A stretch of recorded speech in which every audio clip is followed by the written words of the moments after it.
So hello student, कैसे हैं आप। Welcome back to my channel. तो आज आपके बीच ले आ चुके very very most important question answer UP police और यूपी होमगार्ड और एसएससी जीडी और अन्य गवर्नमेंट जॉब के लिए। चलिए अपने प्रश्न को पढ़ते हैं, फिर आपको इसका उत्तर बताते हैं। मेरे साथ साथ बने रहिए।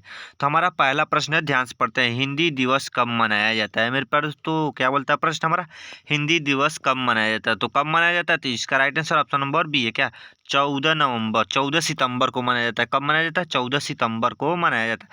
तो अब आता है दूसरा क्वेश्चन को देखते हैं। मेरे पास हिंदी को राजभाषा का दर्जा कब मिला। मेरे पास जो हमारा हिंदी भाषा है उसको राजभाषा का दर्जा कब मिला। तो कब मिला, तो 1950 को मिला। कब मिला मेरे पास दोस्तों, 1950। ऑप्शन नंबर बी है सही जवाब। तो अब आता है तीसरा क्वेश्चन को देखते हैं। इसको थोड़ा सा छोटा कर देते हैं। क्या बोलता है प्रश्न हमारा, भारतीय संविधान के किस अनुच्छेद में राजभाषा का उल्लेख है। भारतीय संविधान के किस अनुच्छेद में राजभाषा का उल्लेख है। तो किस अनुच्छेद में है। तो इसमें आपका राइट आंसर क्या है, ऑप्शन नंबर ए है। क्या अनुच्छेद 343 में है हमारा राजभाषा का उल्लेख। अब आता है चौथा क्वेश्चन को देखते हैं। देवनागरी लिपि किस भाषा की लिपि है। देवनागरी लिपि किस भाषा की लिपि है। तो किस भाषा की है, तो ऑप्शन नंबर सी है। क्या हिंदी भाषा की लिपि है। अब आता है हमारा पांचवा क्वेश्चन को देखा जाए। रामचरितमानस के रचयिता कौन है। मेरे पास तो रामचरितमानस के रचयिता कौन। इसका उत्तर आपको क्या करना है मेरे पास दोस्तों, कमेंट करना है। बहुत ही सिंपल इसका उत्तर है मेरे पास दोस्तों। इसका उत्तर आपको क्या करना है, कमेंट करना है। नहीं कमेंट करेंगे तो मेरे को अब मालूम हो जाएगा आपने वीडियो को पूरा नहीं देखा है। कमेंट करिए, मैं आपको जान जाऊंगा कि आपने वीडियो को पूरा देखा और अच्छे से याद कर लिया है। तो हमारा छठवां क्वेश्चन को ध्यान से देखा जाए। कामयानी महाकाव्य के लेखक कौन है। मेरे पास तो कामयानी महाकाव्य के लेखक कौन है। तो कौन है, तो इसमें आपका राइट आंसर ऑप्शन नंबर ए है। क्या जयशंकर प्रसाद जी हैं। क्या है, जयशंकर प्रसाद जी हैं। तो अब आता है हमारा सातवां क्वेश्चन को देखा जाए। थोड़ा सा इसको छोटा कर देते हैं। क्या बोलता है प्रश्न, हिंदी साहित्य में आधुनिक युग के जनक किसे कहा जाता है। मेरे पास तो हिंदी साहित्य में आधुनिक युग के जनक किसे कहा जाता है। तो किसे कहा जाता है, तो इसमें आपका राइट आंसर क्या है, ऑप्शन नंबर ए है। क्या भारतेंदु हरिश्चंद्र को कहा जाता है। क्या भारतेंदु हरिश्चंद्र को कहा जाता है। अब आता है मेरे पास तो आठवां क्वेश्चन, गोदान उपन्यास किसने लिखा है। मेरे पास तो गोदान उपन्यास किसने लिखा, तो किसने लिखा है, तो इसमें आपका राइट आंसर ऑप्शन नंबर ए है।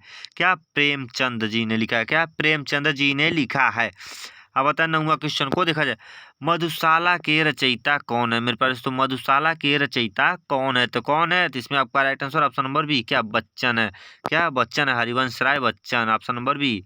तो अब आता है हमारा 10वां क्वेश्चन को देखते हैं। सरस्वती पत्रिका का संपादक किसने किया है। सरस्वती पत्रिका का संपादक किसने किया है। तो किसने किया है, तो इसमें आपका right answer option number B है। क्या महावीर प्रसाद द्विवेदी जी ने किया है। अब आता है 11वां क्वेश्चन को देखा जाए। निर्जा कविता संग्रह संग्रह किसका है। निर्जा कविता संग्रह किसका है, तो किसका है, तो इसमें आपका राइट आंसर ऑप्शन नंबर ए है। क्या महादेवी वर्मा जी का है। तो अब आता है 12वां क्वेश्चन को देखा जाए। पंच परमेश्वर कहानी के लेखक कौन है। मेरे पास जो पंच परमेश्वर कहानी के लेखक कौन है, तो कौन है, तो इसमें आपका right answer option number A Premchand ji हैं। क्या है, प्रेमचंद जी हैं। तो अब आता है हमारा क्या 13वां क्वेश्चन को देखा जाए। वेरी वेरी मोस्ट इंपॉर्टेंट है। हिंदी में कुल कितने स्वर होते हैं। मेरे पास दोस्तों हिंदी में कुल कितने स्वर होते हैं, तो इसमें आपका राइट आंसर क्या है, ऑप्शन नंबर डी। क्या है, 13 या 14। तो मेरे पास दोस्तों 13 या 14। तो इसमें आपको परीक्षा में अक्सर पूछा जाता है क्या 13, क्या 13 स्वर होते हैं। तो क्या होते हैं, 13 स्वर होते हैं। ऑप्शन नंबर डी है सही जवाब। तो अब आता है 14वां क्वेश्चन को देखा जाए। मेरे पास वेरी वेरी मोस्ट में हिंदी में कुल कुल व्यंजन कितने होते हैं। हिंदी में कुल व्यंजन कितने होते हैं, तो कुल व्यंजन कितने होते हैं, तो इसमें आपका right answer option number D. क्या 33 होते हैं। क्या 33 या 35। तो इसमें आपका परीक्षा में क्या पूछा जाता है, 33 ही होते हैं मेरे पास दोस्तों। अब आता है 15वां क्वेश्चन को देखा जाए। वीर वीर रस का अस्थाई भाव क्या है। मेरे पास वेरी वेरी मोस्ट इंपॉर्टेंट है। क्या वेरी वेरी मोस्ट इंपॉर्टेंट है। क्या है मेरे पास तो वेरी वेरी मोस्ट इंपॉर्टेंट। तो क्या बोलता है प्रश्न, वीर रस का अस्थाई भाव क्या है। तो क्या है वीर रस का अस्थाई भाव, तो आपका right answer option number C है। क्या उत्साह है। क्या है, उत्साह है। अब आता है हमारा 16वां क्वेश्चन को देखा जाए। श्रृंगार रस के कितने भेद होते हैं। मेरे पास श्रृंगार रस के कितने भेद होते हैं, तो कितने होते हैं, ऑप्शन नंबर बी। क्या 2 भेद होते हैं। अब आता है 17वां क्वेश्चन को देखा जाए, वेरी वेरी मोस्ट इम्पॉर्टेंट। करुण रस का अस्थाई भाव क्या है मेरे पास? करुण रस का अस्थाई भाव क्या है? ऑप्शन नंबर ए शोक है। क्या है? क्या है मेरे पास? तो शोक है करुण रस का अस्थाई भाव।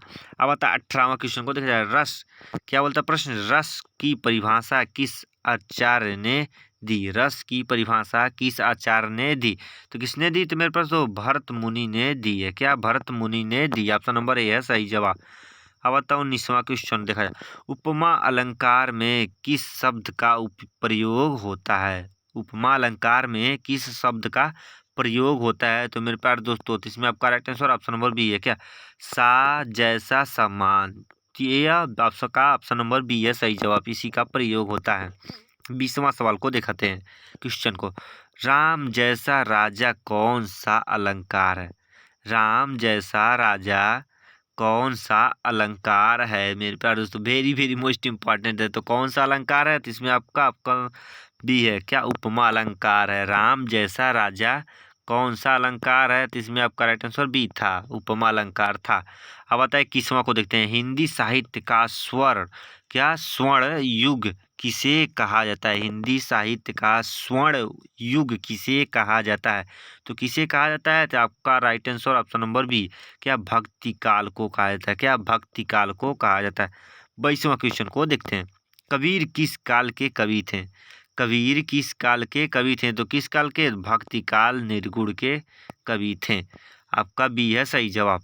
अब आता है 23वां को देखते हैं, सूरदास किस रस के कवि माने जाते थे? सूरदास किस रस के कवि माने जाते थे किसके? तो आपका right answer option number C, श्रृंगार वात्सल्य। श्रृंगार वात्सल्य के कवि रस के कवि माने जाते थे। 24वां को देखते हैं, भारत भारती के लेखक कौन है मेरे पास दोस्तों? भारत भारती के लेखक कौन है? तो इसमें आपका right answer option number B, क्या? मैथिली शरण गुप्त जी हैं।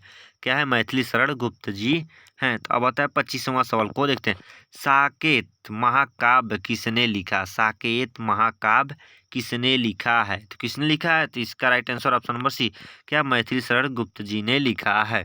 तो अब आता है 26वां क्वेश्चन को देखते हैं, क्या बोलता प्रश्न, छायावाद के 4 प्रमुख क्या स्तंभ कौन है? छायावाद के 4 प्रमुख स्तंभ कौन है? तो इन चारों में से कौन है? तो इसमें आपका राइट आंसर क्या है सही जवाब? तो चलिए बताते हैं इसका राइट आंसर। आपका राइट आंसर ऑप्शन नंबर ए, क्या? प्रसाद है, पंत है, निराला है, महादेवी वर्मा जी का है। महादेवी वर्मा जी का है। आपका राइट आंसर ऑप्शन नंबर ए है सही जवाब। अब बता 27वां को देखते हैं, मैथिली क्या? मैथिली किस राज्य की भाषा है मेरे पास? तो मैथिली किस राज्य की भाषा है? तो किस राज्य की भाषा है? तो इसका right answer option number B, क्या? बिहार की भाषा है। क्या है मेरे पास? तो बिहार की भाषा है।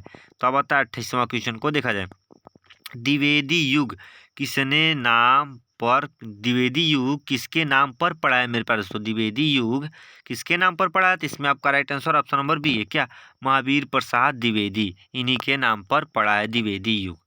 अब आता है हमारा 29वां क्वेश्चन को देखते हैं, वेरी वेरी मोस्ट इंपॉर्टेंट, निबंध सम्राट। निबंध सम्राट किसे कहा जाता है मेरे पास? तो निबंध सम्राट किसे कहा जाता है? तो किसे कहा जाता है? तो इसमें आपका राइट आंसर ऑप्शन नंबर ए, क्या? आचार्य रामचंद्र शुक्ल को कहा जाता है निबंध का सम्राट।